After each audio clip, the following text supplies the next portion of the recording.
Like listening to podcasts just like this one from the team at Which? Well, we've got some good news.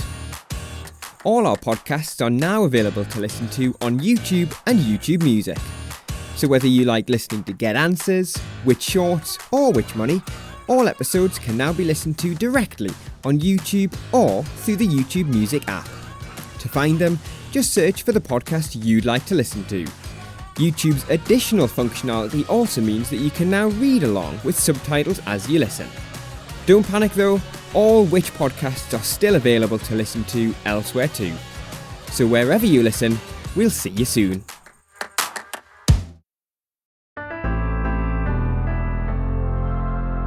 Hello and welcome to the Which Shorts podcast. I'm James Rowe. This is the podcast that brings you the very best from Which with a weekly taster of some of the brilliant journalism you can expect from your suite of magazines.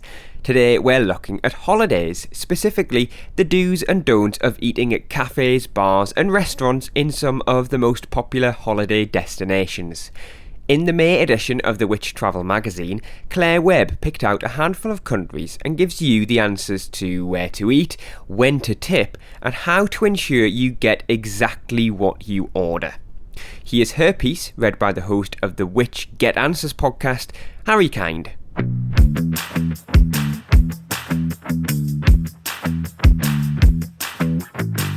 How many dishes should you order in Italy to get a full meal? And why does every bill include a charge for pane e coperto? Why do menus in Portugal never list fries, potatoes or rice? And just how much are you now really expected to tip in American restaurants? Here we explain the written and unwritten rules of eating out in your favourite countries, and we look at the ins and outs of how locals eat, and national institutions like the Merienda in Spain, Tasca in Portugal, and the Cafe Bar in Italy. Italy. Life revolves around coffee in Italy, but you rarely see people carrying takeaway cups. Locals gather at so-called bars to down their first coffee of the day. If you ask for un caffè, you'll probably get a tiny punchy espresso, and you'll probably get a glass of milk if you ask for a latte. Go for cafe latte instead. Italians rarely order a milk coffee later in the day though, they're considered breakfast. Most customers order directly from the bar counter and drink their coffee during short, vociferous debates over football and politics. English speakers are always made to feel welcome. If you sit down at a table, you'll be given a menu and pay a small service charge. In the evening, the bars switch to serving beer and Aperol spritzes. This bright orange cocktail and other bittersweet drinks are a classic choice of aperitivo, a pre-dinner drink with nibbles. Some bars offer a buffet, and you can fill up a plate with cheese, cured meats, pizza and char-grilled vegetables after you order a drink. Trattorias are another Italian institution. They should be casual, modestly priced restaurants serving traditional food, but in tourist areas, many restaurants have cottoned on to the appeal of marketing themselves as trattorias, despite their high prices. Menus are typically divided into antipasti, starters, primo, first course, secondo, second course, contorni, side dishes, and dolce, dessert. But Italians only order 4 courses on special occasions. It's fine to mix and match, or just order a bowl of pasta. Italians rarely drink tap water in restaurants, so a request for acqua al rubinetto may be forgotten or even refused. Portion sizes are not oversized in Italy, but doggy bags are becoming more widely available. France. Feel free to linger over a coffee for hours in French cafes. Waiters sometimes bring the bill with your coffee, but they aren't hurrying you to pay. Like in Italy, you can save €1 or 2 by drinking your coffee at the bar. If you'd like a coffee with milk, ask for a café crème. Café au lait refers to the coffee you have at home with breakfast, and only with breakfast. A standard coffee is an espresso, twice the size of an Italian one, and typically drunk after meals in the afternoon. If you want a milky coffee after a meal, it's more chic to order a café noisette. That's coffee with a dash of milk. Most traditional French cafes don't do takeaway coffees. Breakfast isn't considered a proper meal. The French like to keep it light and sweet: orange juice, a croissant, toast with butter, jam or Nutella, and fruit. If you order eggs or pancakes, you're eating brunch, which is trendy in Paris. Meals usually take place at fixed times, and most restaurants are closed outside these hours, except for brasseries and fast food restaurants. Le menu du jour and formule are set lunch menus. La carte is the menu itself. To order, raise your hand a little and say s'il vous plaît when you catch a waiter's eye. Good service has nothing to do with chattiness. French wait staff don't usually do small talk. Whether in a rural cafe or a Michelin-starred restaurant, a 15% service charge is included by law.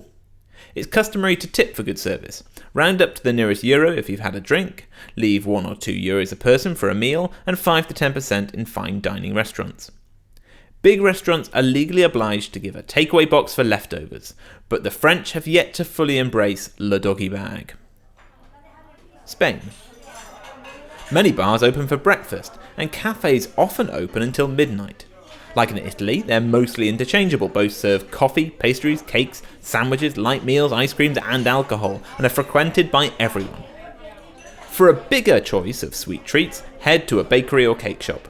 Lots of Spaniards have 2 breakfasts, a coffee and maybe a pastry first thing, then something more substantial such as a wedge of tortilla or sandwich around 10:30 a.m. It's fine to order a beer with your mid-morning meal if you're not working. Churros dunked in molten chocolate at a chocolateria are popular for weekend breakfast or merienda, afternoon tea. Spaniards eat late. Lunch in restaurants is typically from 2 p.m. and dinner 8 p.m, but Spaniards typically won't go out until after 9 p.m. Many restaurants do a great value menu del dia, a weekday set menu with wine. Menu refers to this fixed price menu. Ask for la carta for the normal menu. Feel free to sit around chatting after your plates have been cleaned.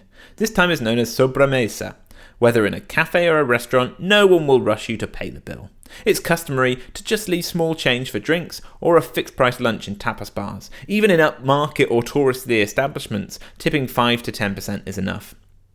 Doggy bags aren't common, but new legislation will soon force restaurants to provide them. Eating and drinking go hand in hand, so beer or wine usually comes with a complimentary bowl of crisps, nuts or olives. More elaborate tapas are free with a drink in a few places, such as Granada, but it's more usual to pay a few euros per dish. In the UK, we usually share dishes in tapas restaurants, but tapas in Spain is small. Order a ración if you want a bigger portion to share. They tend to be generous, so ask for a media ración, a half plate, if there are just 2 of you. Portugal. You're never far from a pastelaria in Portuguese towns and cities. These are bakeries selling sugar-dusted buns, custard-filled rolls, cakes, pastries, sandwiches, daily specials, coffee and alcohol.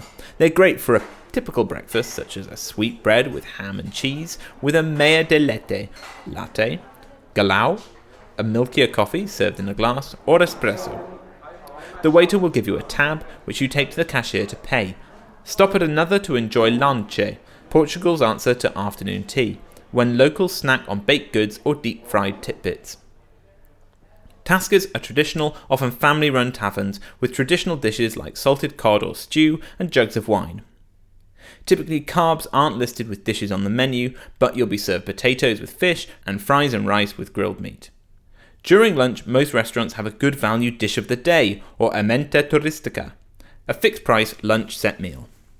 The appetizers brought to your table at most establishments are called couverts and are not free.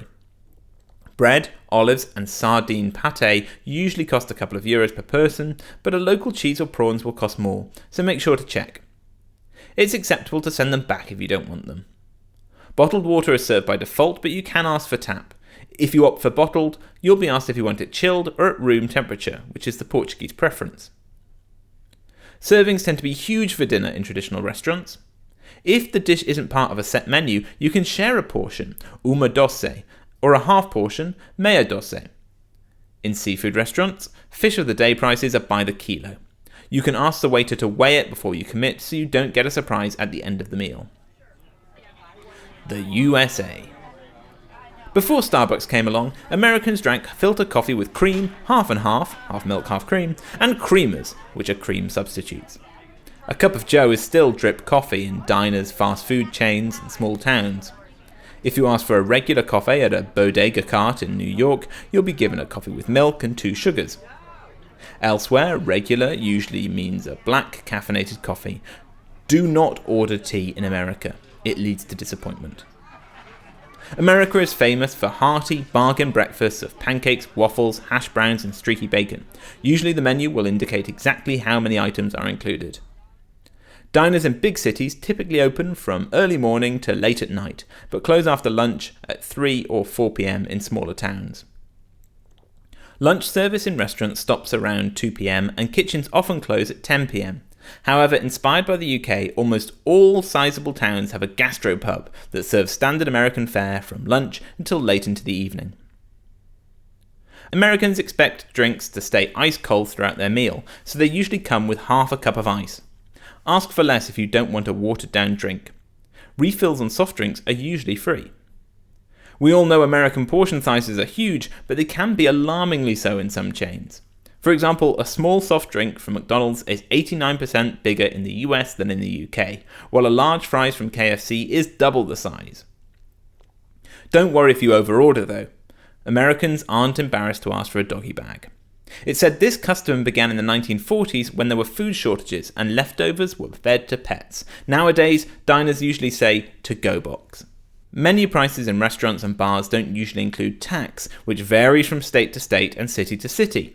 If you order a $50 meal in New York City, around $4 will be added to your bill because sales tax on food is 8.875%. It's also common to leave a tip of at least 20% before tax, meaning your $50 meal will end up costing around $60. The exception is fast food chains. Your check will usually arrive with 3 options, 18%, 20% or 22%. Write your tip on the receipt, add up the total cost, sign it and leave it. Tipping badly is frowned upon because most places don't pay a minimum wage. People tip as low as 10% for bad service. Some restaurants also add a service charge or a mandatory fee for kitchen staff, but still expect diners to tip waitstaff. Bartenders expect $1 per drink.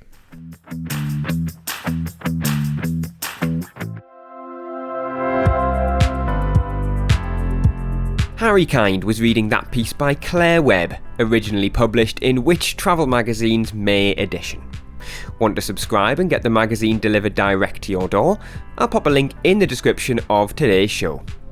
Remember, you can find more articles you'll find useful every day on everything from money and technology to home and garden advice by signing up to one of our many free email newsletters at which.co.uk/newsletters. We'll be back next week for another episode of Which Shorts. Thanks for listening. Which Short was produced and edited by me, James Rowe, while the exec producer was Grace Farrell.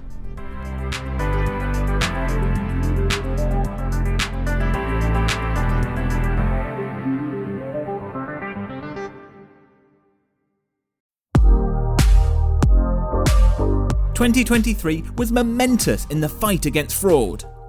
It saw the passing of the Online Safety Act and the Financial Services and Markets Act. Both of these happening after years of exhaustive campaigning from us here at Which. But the battle against scams is far from over. Stay in the know and avoid falling victim to scammers by joining over 450,000 others who have signed up to our Which Scam Alerts. To sign up, head to which.co.uk/scamalert today.